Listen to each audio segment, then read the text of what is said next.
Yeah, I'm not worried about the camera. Looks like it's what it looks like in that screen, and you're straight by looking at it. Right. We've got a wonky house, love. I can't help the fact we've got a wonky house. You're using the second camera today because the main camera's being mended. Because I broke it. You broke it. I broke it with golf stuff. You did. Yeah. Oh well, there you go. Hello and welcome back to Kelly's kitchen. It is still my kitchen. It is because I'm going upstairs to do some editing. You go off and do some editing. Golf. So, bye everybody. Bye everybody. Bye. I apologise for the state of me, but I've not been very well this week. So today I am doing bare minimums, shall we say. So I have to obviously feed people, as always. You know what it's like being a mum. This is a recipe that we have found in the Delicious magazine, and it's an old-fashioned recipe, and I like old-fashioned recipes because usually they're pretty simple, but they're also usually pretty thrifty, which this time of year, you know, the end of January now, thank goodness. How long does January take to go through? Anyway, so we are making a fidget pie. It's called Mrs. Dell's Fidget Pie, and it's a recipe from the 1930s. So a fidget pie is a pie that consists of waxy potatoes, and they have to be waxy, bacon, onions, some apple, and then a puff pastry lid. So there's no base pastry to it. You're just going to put the pie in the bottom and then put a pastry lid over the top. So it's very easy to do. And the first thing we're going to do is we're using Charlotte potatoes. As I said, they're waxy. So that's like your salad potatoes. And unfortunately, you have to peel them. Yes, I know. I stood there. I mean, if you can see, look at that. You can just imagine the size of that potato as I peeled it. But I do think that if you don't peel them, because the potatoes are the main component, you're going to have an awful lot of skin. So I would sort of say either try and buy biggish Charlotte potatoes, or find another potato that is waxy that you can use instead of, but do peel them unless you really don't mind a lot of skins. Once you've peeled them, you need to chop them into that sort of size pieces, about like 1/2 centimetre really, so about the size of a £1 coin, I would say. And once you've done that, I've obviously done mine in advance. I'm going to put mine onto this clean tea towel a minute just to drain them a bit, because we are going to cook the potatoes till they're sort of just soft, because obviously you don't want hard potatoes in your pie, and the pie is not going to cook for like hours to soften them. So you're going to cook them in stock, and this is where it's going to get a bit interesting. So let me get rid of my water. So in this pan I'm going to put my potatoes.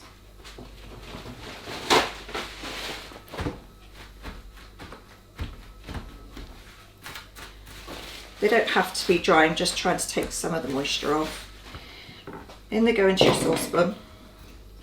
Now you can use chicken stock or you can use vegetable stock, whichever suits you. I'm going for chicken. And I've also doubled up on my stock cube because I want a bit of taste in there. And taste is everything in these recipes. So that's 750 grams of Charlotte potatoes. John will always put the recipe underneath, as always anyway. It actually was a kilo bag of Charlottes, and by the time you peel them it comes down to just about enough. And then onto those potatoes you're going to add 500 mils of your stock. Now the ideal is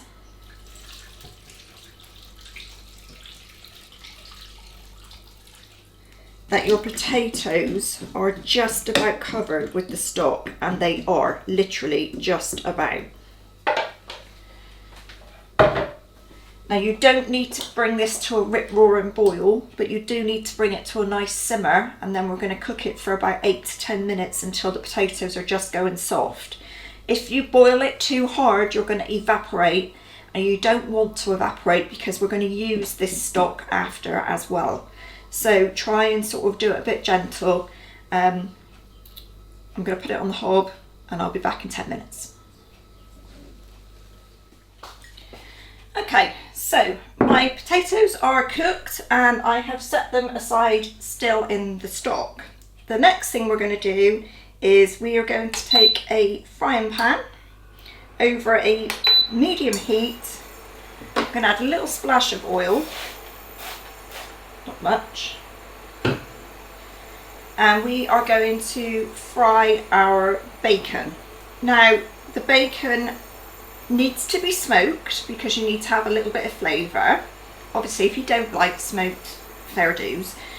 It also needs to be thick cut, because if you think about it, back in the 30s they wouldn't have had sliced bacon, they would have had a piece of bacon hung up somewhere in the rafters and they would have just chopped off a chunk and cut it up. So you want a nice thick cut bacon. And also if you can possibly get dry cured, because what you really don't want is all of that white salty nasty liquidy stuff that comes out of cheaper bacon. So, you know, do what you can do and try and get the best you can. So we're going to fry this bacon until it starts to go a bit crispy around the edges, but you don't want it completely crisp, okay? So let's just give that a go.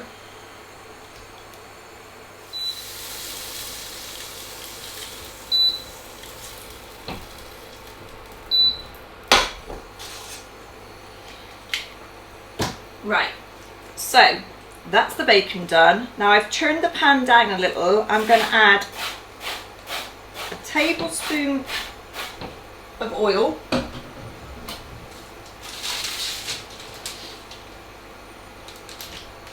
and a tablespoon of butter,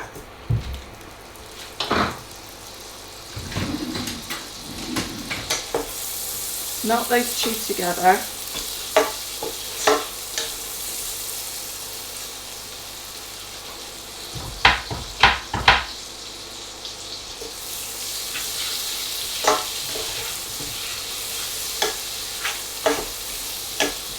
And into that we are going to add our thinly sliced onions.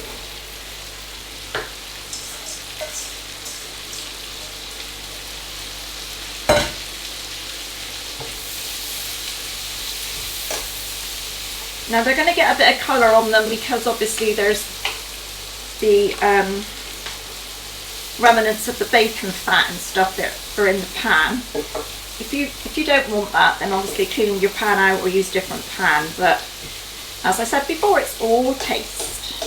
So we're going to cook these onions for 5-10 minutes or so until they're nice and sort of wilted, soft, but not fried as in coloured. Okay, so if you're finding that they're starting to stick, you can just add a little bit of water in it. Don't add too much oil or fat into the thing, because the last thing you want is a greasy pie. So if you are worried they're colouring up or they're sticking, just add a little sludge of water and it will bring it back.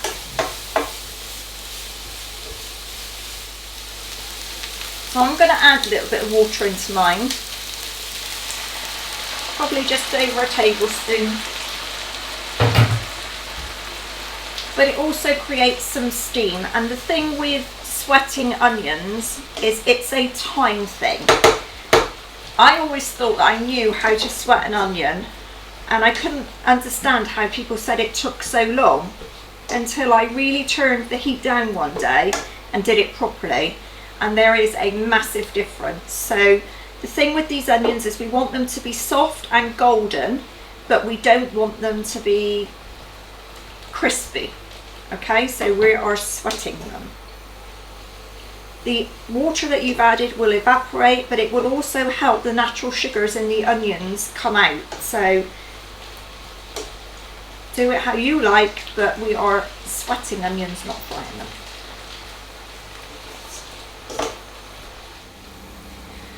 Okay, so my onions are now done. As you can see, they're nice and goldeny and they're nice and soft.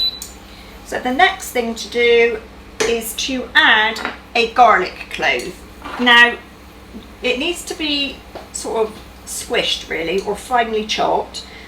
If you've watched this channel for a while, you know that I don't very often use fresh garlic because I just waste so much of it. I tend to use garlic paste or puree. So I'm going to add 1 teaspoon of this, which is the equivalent of 1 clove of garlic.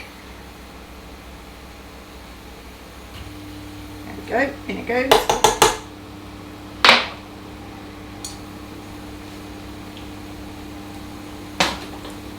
I'm going to cook that in with the onions for a few more minutes, just to let it sort of meld, if you like.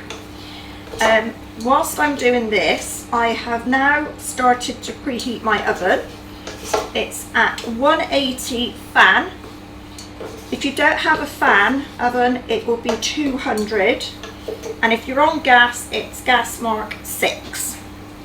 This pie is going to cook for 30 to 35 minutes because, let's face it, most of it's already cooked anyway, so really we're just cooking off the pastry and stuff. So I think that's okay. I've got a small pie dish which I've generously buttered, as you can see, ready. Right, now the next thing we're going to do is I need to remove that from the heat, so I've just turned that off because my thing cools down very quickly.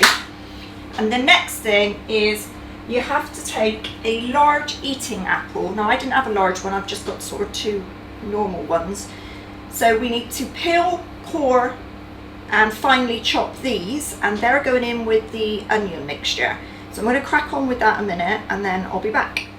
Okay, so I have peeled, cored and finely chopped my apples.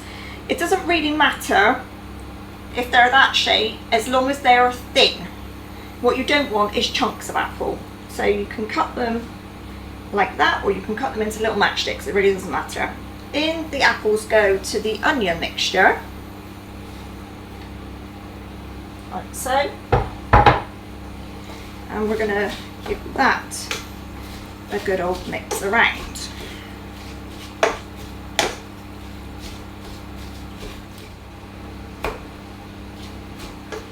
Now we're going to want our apples to cook for about another 3 to 4 minutes, just so that they get warm. You do need an eating apple, not a Bramley, because obviously if you use a Bramley, for one, it's going to go to absolute mush, and 2, you're not adding any sweeteners into this, so if you put a Bramley in, it's going to be like wham. So a nice large eating apple is what you need for the job. Okay, now you can hear that sizzle. The next thing is we're going to take our flour. There's 1.5 tablespoons of plain flour, and we are going to stir that into our onion mix.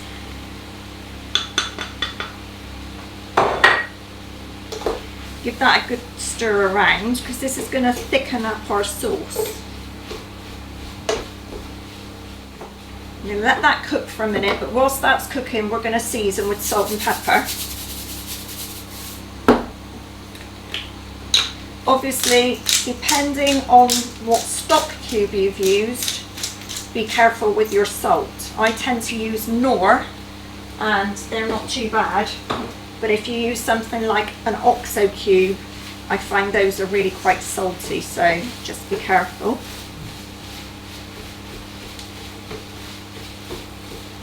And there we have our onion mix done. So now we start to bring it all together. So with your buttered pie dish, you need to put about half of the onion and apple mixture into the bottom of your dish.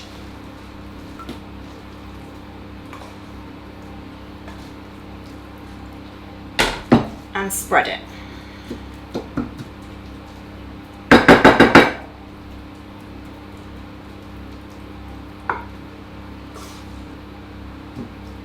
There we go. Then you need a slotted spoon, and you're going to take about half of your potato pieces and put those over the mix. Try and arrange them so you don't have like potatoes all stuck together. They're still quite warm, so it's a bit tricky.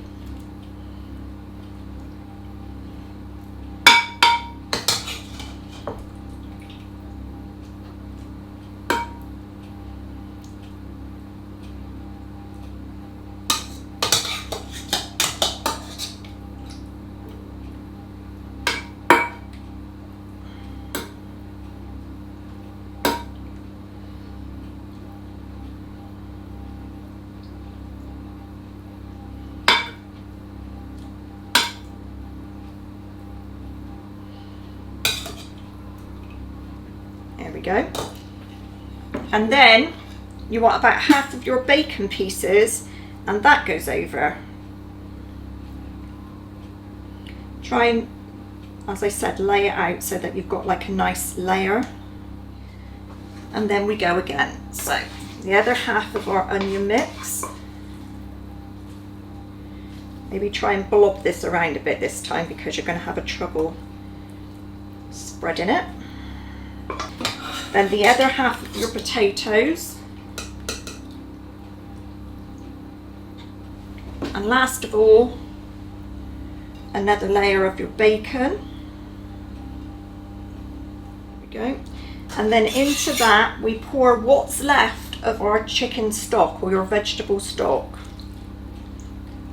Now that is why it was important to measure the stock that we put in and to not boil it rapidly, otherwise you're not going to have much stock left and then you wouldn't have much of a sauce in your pie. So hopefully that was okay. Now, next bit is the pastry. So I've got a sheet of ready rolled puff pastry, which I'm going to have to roll just a little bit wider because my dish is more square.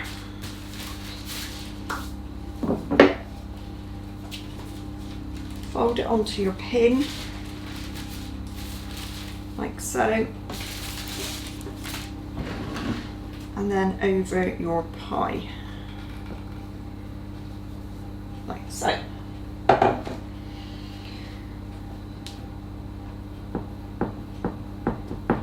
Now, with that, you could have brushed the edge of your pie dish with beaten egg to help the pastry stick. However, it's entirely up to you, and quite honestly, the lip on my dish is so thin it really wouldn't have made much difference apart from the handly bits. So I've not brushed it with egg at the minute. I'm going to cut my pastry to fit.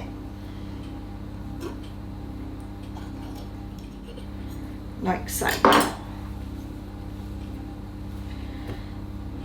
Then I'm going to just push the edges down.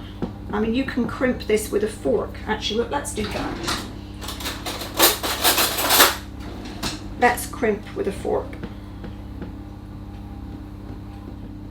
There we go. We're going to cut a couple of little steam holes in the top, like so. And then I am going to get a beaten egg and egg wash it.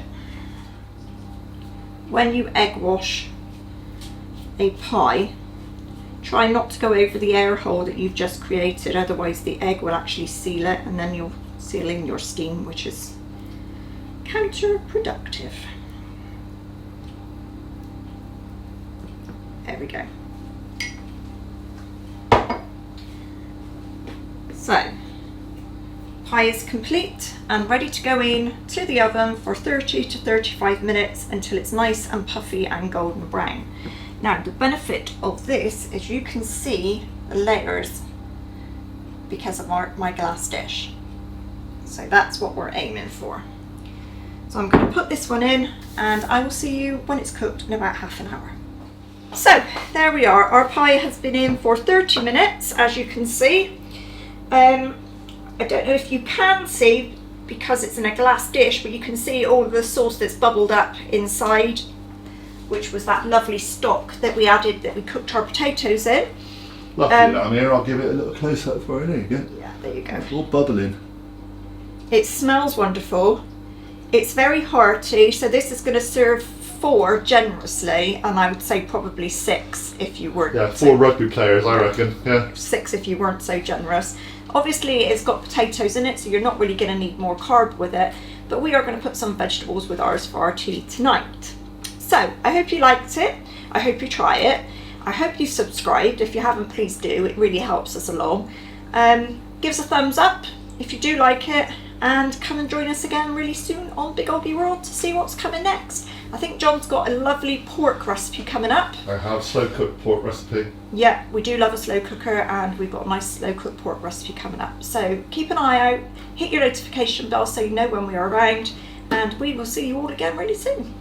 Bye for now, everyone.